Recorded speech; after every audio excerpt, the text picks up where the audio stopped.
Today we had another 3 shows. In the first show, nothing much went wrong, and it was quite the same as the first. And it was pretty much the same with the second. However, there were some things left over that we had to look at to fix. So, for example, a lot of the the Aussians hats were starting to fall off. And this is because the hats which we bought, they just slide on the headband like that, and they've been becoming looser over the previous shows and have started just falling straight down the side or starting to sit here. And when the dancers move or put them on or take them off, they're starting to fall off. So during the show, for some of them, I had to add a bit of glue or use hairpins to slide into the sides just to hold them on long enough for the scene. So after the second show, we made sure to glue and attach all of them just enough so that they will last for the rest of the shows. And we did this with all of them, not just the broken ones, to prevent us from having to fix them in the shows again. There might have been a couple that we've missed, but mostly we've now eliminated that risk of it happening again as much as possible.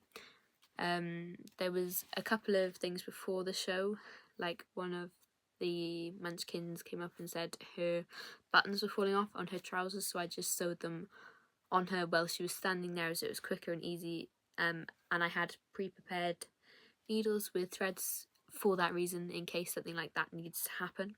So I kept lots of things on me at all times, like an emergency sewing kit, and safety pins, very easily accessible, so when I needed to fix something quickly, I could.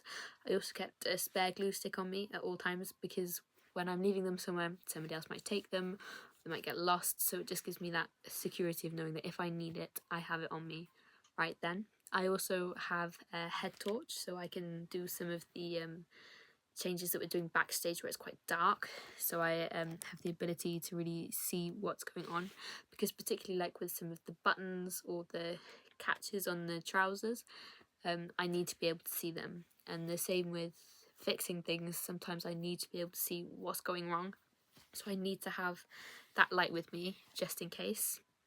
So the Jitterbug headbands were having the same problem as the Aussian hats, where they were starting to fall apart a bit. The little balls on the top, some of them were falling off, and also the springs, which were just clicked onto the headband, they were falling off as well. So before the show, they could just be slipped back on, and if you just held it tight enough, then it would click back into place.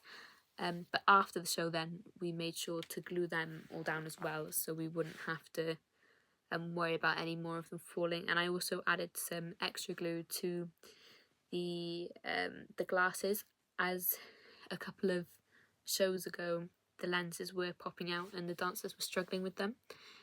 So it was the same principle as with the Oz hats. Not all of them had been falling off, but it will hopefully prevent that from happening again, so it's not something we have to deal with later on. One of the Munchkins, her skirt was starting to come unattached from the waistband, so I gave her a couple of stitches in that to hold it down. The witch's gloves were starting to come apart, so I made a note of that, so later on tomorrow maybe we can work on fixing them. And there was someone's skirt where her zip got jammed, and the first time I was able to just gently untuck it, because the threads from the sides of the skirt had got tangled inside the zip, which prevented it from going up and down. And then in the second show, she came back with the same problem, only this time she'd been more aggressive with trying to get it up and get it down, so it really knitted in there.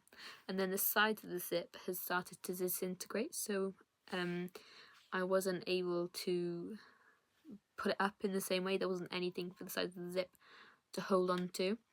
And I tried using tweezers and needles and even pliers to grab the threads to pull them out, but none of it was really enough. And particularly as she came to give it to me so close to the show, I instead put her in a similar blue dress as to the one that she had, as we did have one spare that she could wear instead.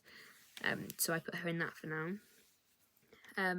One of the one of the Flying Monkeys poppers had started to fall off, as they need to be able to keep them closed during the show. And then lastly, the Tin Man's heart kept on falling off his body. We didn't have this same problem with the Tin Man's double. I believe it's because the second Tin Man is flat-chested because he is a man, and then with the other one, she's got enough of like a shelf to keep it upwards, because with him it just falls straight off. Because they're having to hang it on the wing nut because the magnet isn't strong enough to hold it together as we hoped that it would be. So instead I decided to try putting a popper on, as the other things hadn't worked. And I could have tried putting on something that stuck out further than the wing nut, but I didn't think it would be able to hold itself up on the Tin Man's tunic. So then I glued the popper to one side of the heart and then sewed it to the opposite side of the popper to her tunic. And then I tested it out with him before the show so that he could see if it worked, and he would also know what to do when the show started. And we found at first it wasn't working because you need to have pressure from both sides to close the popper. He found that if he tucked his thumb behind it and then clicked it on, because he could get through the armhole, that he could get the heart on properly without the audience really noticing, whereas it just looked like he was placing it on. So we decided to keep with that method as it worked the best.